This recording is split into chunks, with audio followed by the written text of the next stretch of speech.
Hey everyone, this is The Common Thread, the official podcast of the Howard Thurman Center. I'm Amanda Dowd. I'm Tarif and Greg. And my name is Gregory Wilson.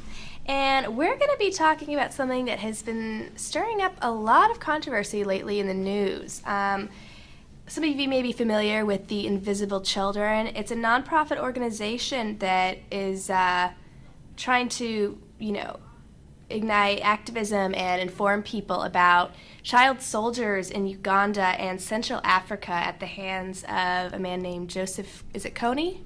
It is not Kony. Everyone calls it Kony because the film said Kony, but it's actually pronounced Kon or some variation of that. I don't speak the particular dialect of that, but it's not Kony. It's not Coney Island. It's Kon. So we'll just say Cone. We'll say Joseph Cone. And because he's a conehead. Because he's a conehead. So he has abducted thousands and thousands of children from in and around Uganda for the past roughly 30 years, and there is a lot of fear surrounding him. But there are recently some inconsistencies have come up about what Invisible Children promotes. And what they're known for is their movie. The three founders went over to Uganda as college students and basically shot a documentary on their own. And there is now an edited version that most people see. So we're going to be talking today about some of that going on, what you guys all think about it. Tarif, do you want to start us off? Or you know what? Actually, Greg, why don't you read the mission statement of Invisible Children? All right, it's a little lengthy, but it says, here's the purpose of... I'm going to give you the purpose of the Kony 2012 movie. It says, why are we making Joseph Kony famous? Invisible Children's Kony 2012 campaign aims to make Joseph Kony famous, not to celebrate him, but to raise support for his arrest and to set a precedent for international justice. In this case, notoriety translates to public support. If people know about the crimes that Kony has been committing for the last 26 years, they will unite to stop him. Secondly, we want Kony to be famous so that when he is stopped, he will be a visible, concrete example of international justice. Then other war criminals will know that their mass atrocities will not go unnoticed or unpunished. All right, then.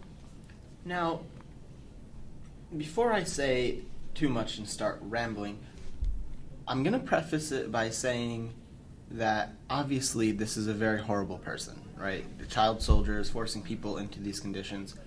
However, I do believe as much as seeing a child soldier and hearing that idea is horrible, you have to consider the context of what's going on there. And for some of these kids, being a child soldier is almost better than the other option, which is either being killed or living a traumatized life.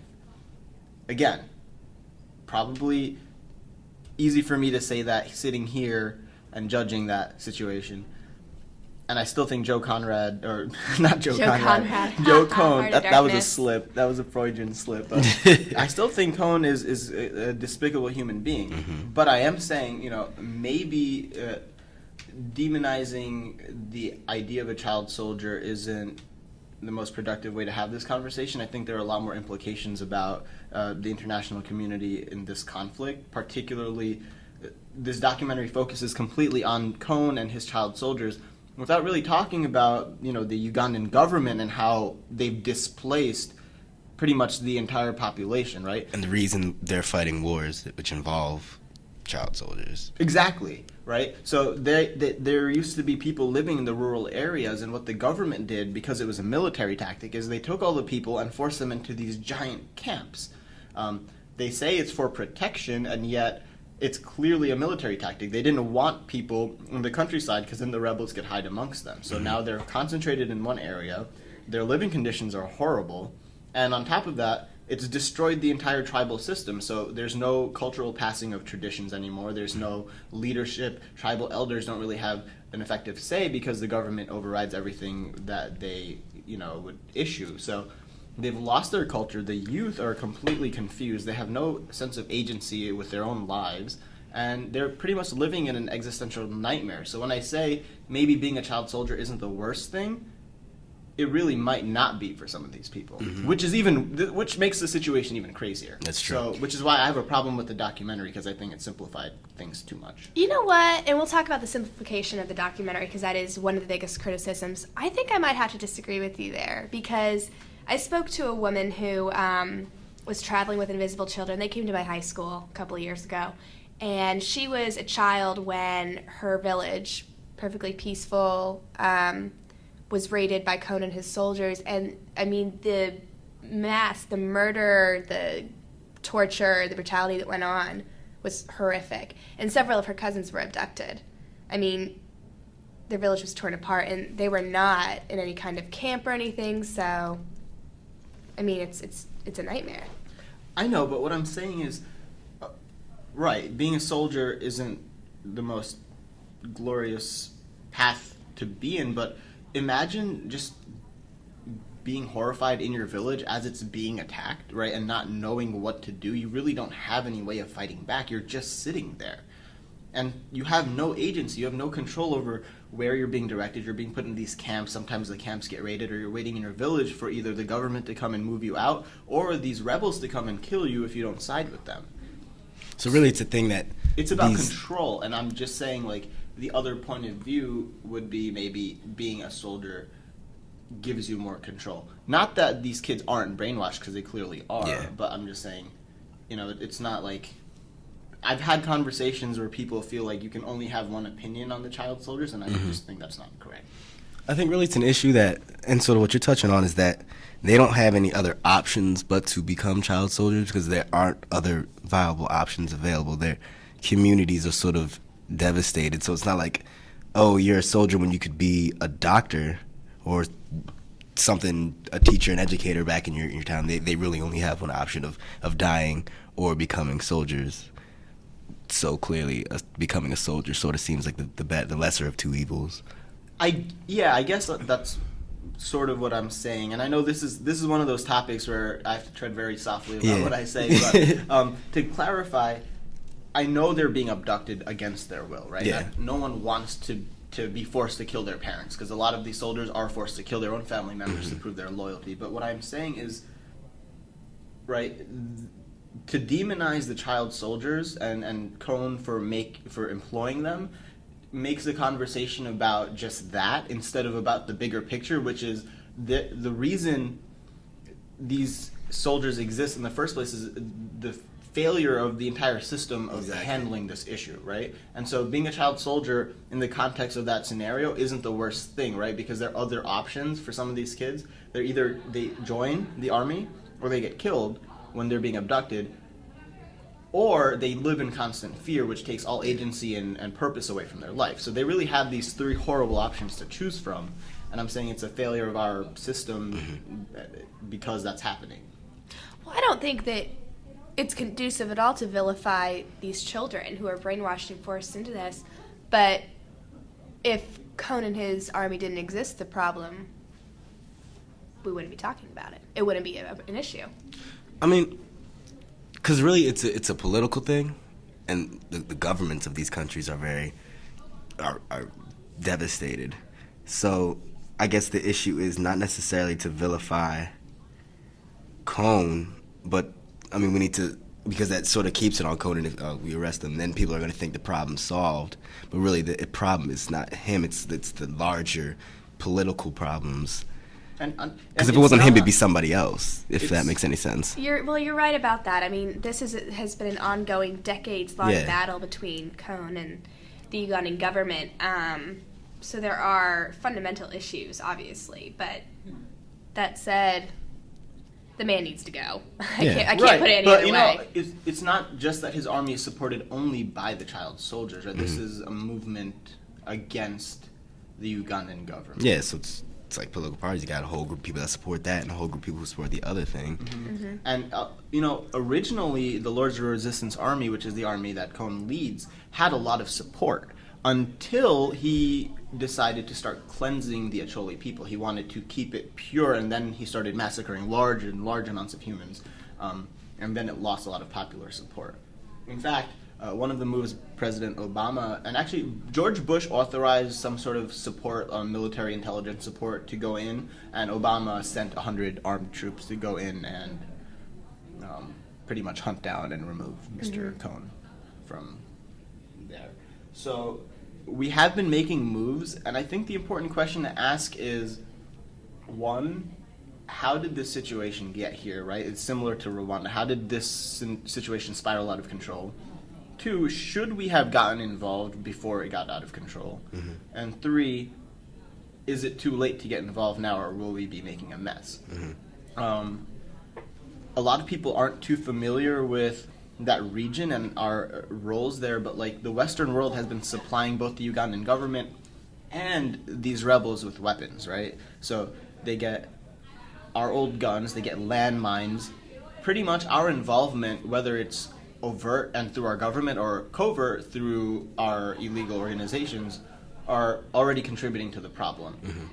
The tribes have ways to solve conflicts, but once you give one tribe certain advantages via Western technology, they start massacring each other, right? Exactly. So do we actually solve the problem when we get involved, or do we just end up marginalizing it even more? And you see this with Afghanistan, you see it everywhere. Well, yeah, I think that's a greater question that's been asked about America a lot over the last decade, I guess you could say. Sort of respecting other countries' autonomy and letting them figure out where's their the own line problems. that from where we should get involved and we shouldn't.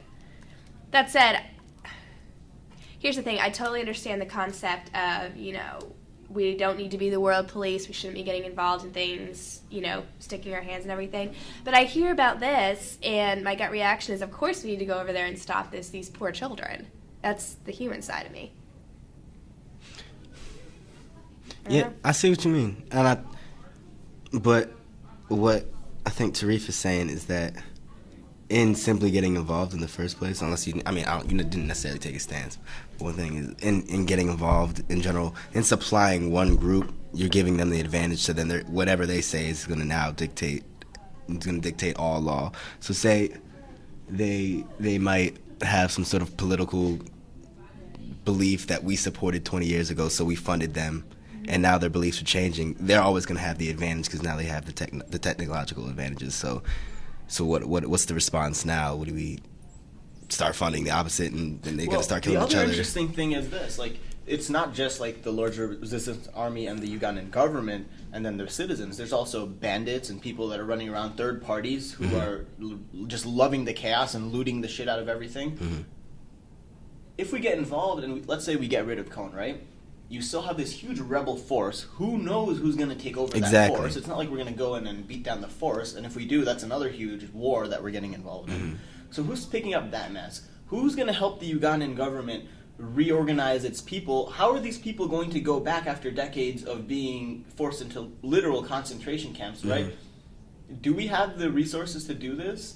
And that brings you back to the whole problem of oversimplification, because I think although the Cohn 2012 movement is a good thing for sort of bringing up awareness, the simplification, I think it implies that if we simply get rid of Cohn, the problem's solved, and it's not as simple as that. No. So he may be the bad guy, but the situation doesn't end with him. Exactly. One aspect that has been highly criticized in the last few weeks, months, has been that the film is somewhat outdated. Invisible Children was founded in 2004. I believe the film was horrible. The original film was worse than the one that's circulating around now. Well, the original film was, I want to say it was filmed 2002, 2003-ish. It looked like an MTV production to me. It did, but I mean, it was informative. Well, here's the thing. Since then, in the last, decade or so, the political situation in Uganda has changed a lot. The Ugandan border has now been sealed, and Kony is no longer in Uganda. He is now in the Democratic Republic of Congo, which has its own set of issues it's dealing with right now. So I guess, he's really no longer terrorizing Uganda, or so news reports say, there's some political sensitivity there.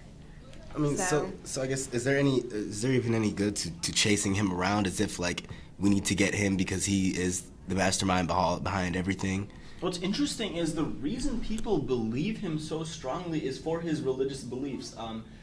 he claims to be channeling 13 different spirits. One of them he claims is a Chinese phantom.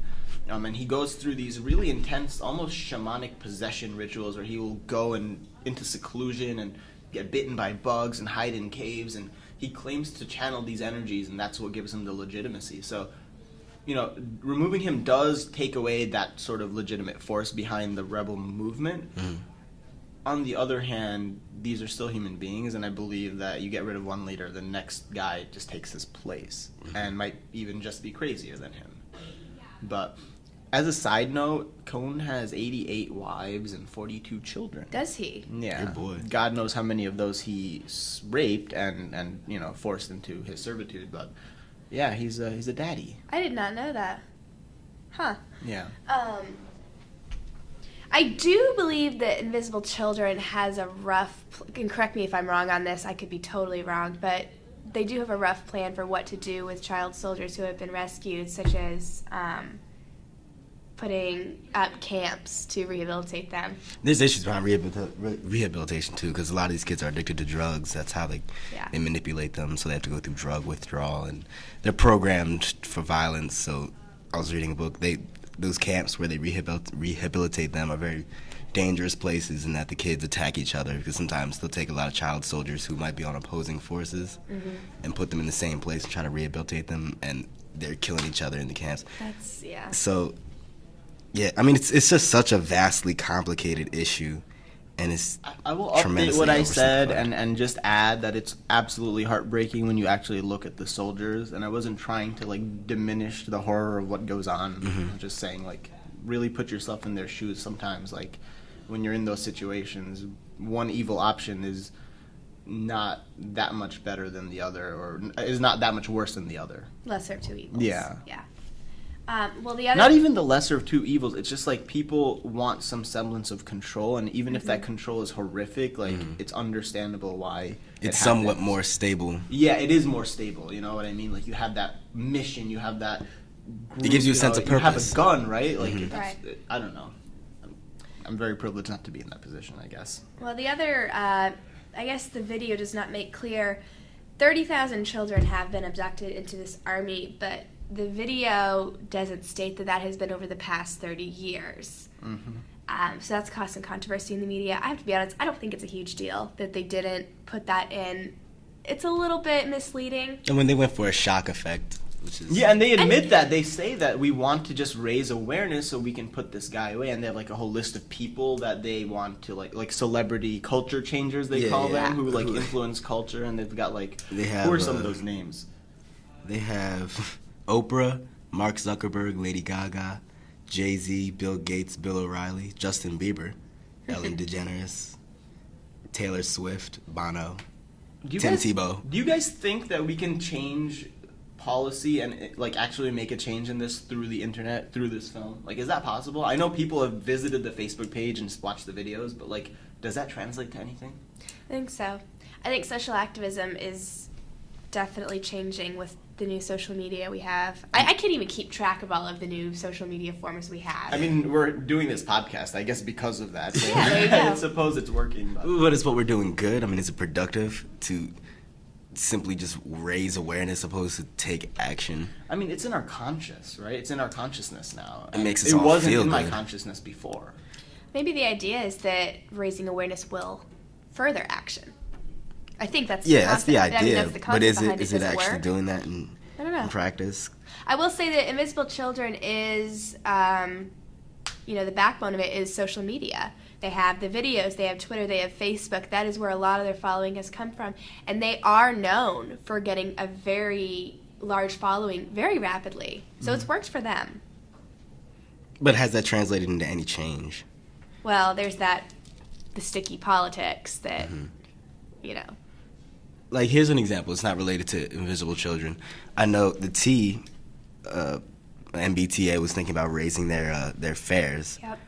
And that would affect a lot of people who can't afford a price raise and stuff like that. So, of course, you have the people who are doing their internet activism, just writing statuses and tweeting and that kind of stuff, expressing their opinions on social media websites. And then you have the people who are like going to the MBTA and they're protesting and they're actually meeting with these people to get them not to raise fares. Which one's more productive? Which one's getting the stuff done? Are people just being sort of content with thinking they're doing a righteous thing or doing the right thing by clicking something or liking something or retweeting something or sharing something?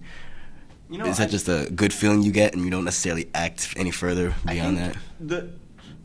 At a baseline level, just getting it in our consciousness does a huge thing in that you can show a politician who's sitting there in his office counting his earmarks, right? You can show him, okay, here is this video that we put up, and here's an online petition that is signed by 300,000 of your constituents. Mm-hmm. They want you to vote in this way because they care about this, right? It's a number at the end of the day, but it's important at that baseline level. Sure, you're not going to get all 300,000 people who click like to go out and write a letter, but you might get 10,000 people out of that 300,000 to do that, right? And that makes a difference. Yeah. So I think just the fact that the knowledge is being spread is good in itself, and hopefully it makes the ones who are active get more active, and it makes a few inactive people active, and most apathetic people will probably remain apathetic, but even if they click like, that does some good. We have a use for you people. Click those likes. Now, is that a generational thing? Oh, absolutely. Yeah. It's a generational thing with Facebook, like just clicking like and not doing more, but look at our parents. What do you mean? Like, how many of them are so involved in everything too, right? Most people are just like, oh yeah, flipping through the news, that's horrible. Flip. Yeah, it's true. You know what I mean? Go back to The Simpsons. True. I feel like it's a human thing. You know what, though? It is a generational thing in the sense that maybe our generation, our parents' generation, hasn't been as active, but when you look at our grandparents' generation, children of the 60s, mm-hmm. that's a whole different ballgame. I mean, I think it's because they were actually getting hauled off to war. There was that. That could be the major issue. If you didn't care, they put a gun in your hand and told you to fight. Yeah. Maybe but the whole, peace and love and all the great protests and civil rights movements, in the 60s, I mean, that was their thing. I hear stories about it. You don't think we can do anything like that nowadays? Or do you think we need to discover something that makes us that passionate? You know what? I think that a lot of people might be trying to discover that, and I think we're seeing that with the Occupy movement. Mm-hmm. Which they've promised us will return once the weather gets better. Occupy, it's been really warm. Yeah, I actually was listening to someone compare Occupy to the movements of the 60s, and she just said it's not what I'm used to. It doesn't compare. It's not on the same level. And I feel like there are people who are in it just because they want to have cause. And they feel like they're doing something great, not even necessarily believing in it or being fully educated about it. That's true about all movements, though, because you have people... Oh, yeah. College students, that's what they do. They love to get involved, but at the end of the day, even in the 60s and 70s, you had college students who were running around protesting, but as soon as, everything got real, they all had college degrees, they went and they joined the workforce and everything just blew past, and sometimes it was just a thing. What? See, a lot of people didn't know this, and I didn't even know this until recently. That Montgomery bus boycott with Rosa Parks, was orchestrated. It's not like she just randomly got on the bus and decided she was getting arrested that day. Mm-hmm. Everything was executed beforehand and planned out. Mm-hmm. And wait, she planned to... Yeah, that was their she plan. Get arrested? Yeah, it's all strategic. That was her I didn't know that. See, I should most know people that. don't. Now, Occupy started last summer, right? And it's not even been a year. So let's see. Summer. Yeah, so let's see where it goes. I have faith that if it's a real movement, in the next few years you'll see people talking about it. Mm-hmm. And enough people have lost their jobs and have been kicked out of their homes for there to be a lot of passion. And once there's that much passion, it doesn't just die down. It's true. You know what I mean? When your family is on the brink of being able to survive or not, you're going to go out and do something. So but the thing is, who are the main participators in the Occupy movements? That's the thing. This is one of those protests where it's not homogenous at all. It's so mixed. There's so many different people. There's businessmen, there's old people, young people, men, women. Everyone is involved in Occupy. The people that are really passionate come from all walks of life. It's not just a college movement, which they like to portray Make it it seem as like- because that's easy to diminish. And that's it's just a also bunch of issues with the college. media Yeah. portraying stuff. Yeah. Can't trust anything anymore. It's You can scary. trust the podcast, though. We're a good form of media. Yeah. We're truthful. excellent. We're not lying to you guys. No, not at all. No ulterior motives. You know, We're I not will getting say paid. that whenever I visited Occupy DC and Occupy Boston, and I will say that the people who tend to stay there long term are not college students. I did notice that. So, I mean, because we have roofs over our That's heads. that's the thing. We have dorms and dorm food, which sometimes tastes okay and mostly doesn't, but at least it's food, right? These guys, some of them have lost their homes. Like, they Right. live in Dewey because they don't have another place to go. They go to Zuccotti or wherever they're going, Liberty Square, because they don't have anywhere else to go. That food that they get from those lines, that donated food, that's their meal, yeah. you know? And So I guess enough of that is just gonna have to bubble over, and the revolution will begin. You know what? I will say that this whole new internet social activism, I'm really intrigued by it, and I'm trying to change my major to communications right now. Some red tape I have to get through, but this whole, like, the new way of educating people, it's fascinating to me. And I think that a lot can be done with it. That said, I think it has to be done in an appropriate way. Yeah, it's and you still have to all be very careful. You have to be, unfamiliar. if there's still a responsible element there that I think needs to be employed. Absolutely. One of my biggest qualms with Occupy was that people knew a lot about. They knew a little about a lot of different things, but it was very surface deep, right? So they knew, yes, there is economic inequality and there's like a problem with corporate influence in government, but they didn't know anything specific beyond that. You know what I mean?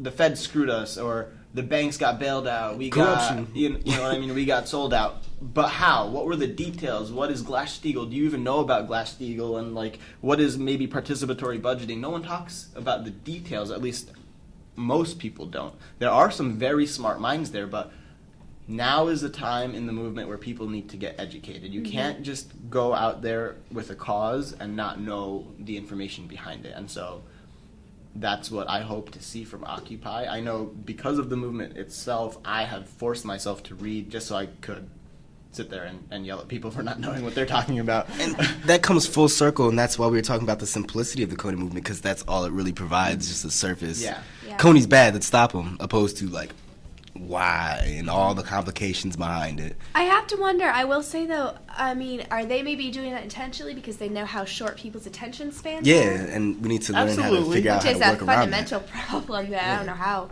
how you get around that. There is one last piece of the puzzle that has definitely raised some eyebrows in the last few weeks. Jason Russell, the founder of Invisible Children and, you know, one of the 3 college students who went over there to film the documentary, has reportedly had a mental breakdown due to all of the stress. He was apparently running around naked, masturbating throughout the streets. San I didn't Diego. hear that. Yeah, he was arrested allegedly for masturbating in public, vandalizing cars, and acting in what San Diego police characterized as a bizarre manner. I feel like maybe Cone inspired him to act crazy. No, he Let's says not- it was a let's not joke about it. response. No, it's he says it was a terrible. response to the negative reaction to his film that occurred. He wasn't arrested, he was just transported to a hospital for treatment. I think he's Yeah. being held there, though, Yeah. like, to To be rehabilitate treated. him, yeah. Which is very unfortunate because I do have a lot of respect for the work he's trying to do. I know he is married. His wife has released at least one statement to news outlets, and that's how we know that he is undergoing some tough mental times right now. I've judged him harshly because, like, when I saw the video, it just seems so much like MTV, and they seem so uneducated at first. But you're right, he's at least passionate, doing though. something He about a wants to do situation. something. He's Yeah. actually out there, and he went to Africa. I haven't been to Yeah. Africa, so It's one thing we haven't done. I hope he's okay. I hope he makes it through, and I hope people don't trivialize this issue because he acted a little crazy. Yeah, I mean, so that's really the takeaway thing. It's not that the filmmakers, Invisible Children, they're corrupt and it's all that, but I think it's really just a fundamental thing throughout all of us, and that we need to invest more into what we're passionate about instead of simply holding on to some easily understood surface cause and running around like we're experts on an issue. Well, I do hope that all this controversy, you know, instead of taking away from the issue at hand, maybe brings to light more of, you know, what's going on and helps people to understand and people better grasp the situation over there. I think so. So We can hope. we are pretty much out of time now. Amanda, what is in store for this podcast in the coming weeks? What are some things Wow. we might be talking about? Now, I know our devoted listeners, all 5 of you. Sitting you're on the li- edge of your seats right now. You have been waiting so patiently for the Israel-Palestine conversation, and I'm here to tell you that we don't know when it's going to happen, unfortunately. I think we should make it like our goal of this semester to pull that off. To solve it. To solve it, to get the people in here. It's been a bit slow going, what can I say? But don't lose hope yet, because we have something very exciting coming up next week. We are going to be talking about racism, and yes, we are going to be talking about the recent Trayvon Martin tragedy. Which ties into the whole internet activism thing. Yeah, because that's trending all over the internet right now. Yeah, and this a lot on happened in Facebook. February. We're hearing about it now. Yeah. Mm-hmm. Lag time. But we may be having a very special guest. We can't tell you who yet, but you definitely need to check back in, because Said you'll person enjoy it. will be very entertaining. Said person is very entertaining. If they And come on. informative. Yeah. So definitely check back in with us next Friday. And you know what? We want to hear from you guys. We want to know what you think, topics you want to bring up. We have an email. We do have an email. What is that email? It's the Common Thread Podcast at gmail.com. It's all spelled out. So let us know what you think. Comments, concerns, complaints. Yeah. I want to get some fan mail. I do. I might want some also Send it complaints. snail mail. We're going to bring just piles of paper. And I'd also, read them you here. know what? I feel like a little bit of hate mail would almost be good, I because would that's when you know love you've made hate it mail. big. Yeah, we want to know what people think, if we're doing this right or wrong. Yeah. And my name, when you address your hate mail to me, has one F in it, not tariff. There you go. T-A-R-I. He'll be upset. He's not going to take you seriously if He you won't spell his read name anything wrong. that has Exactly. two F's, because it's gonna not get addressed that to out him. But thank you for joining us. We can't wait to see you next week. This is The Common Thread, the official podcast of the Howard Thurman Center. I'm Amanda Dowd, I'm Tarif Ahmed. And I'm Gregory Wilson. and we'll see you next week. The spirit of Joe Cone has been present. Bye, guys. He's sitting in the room.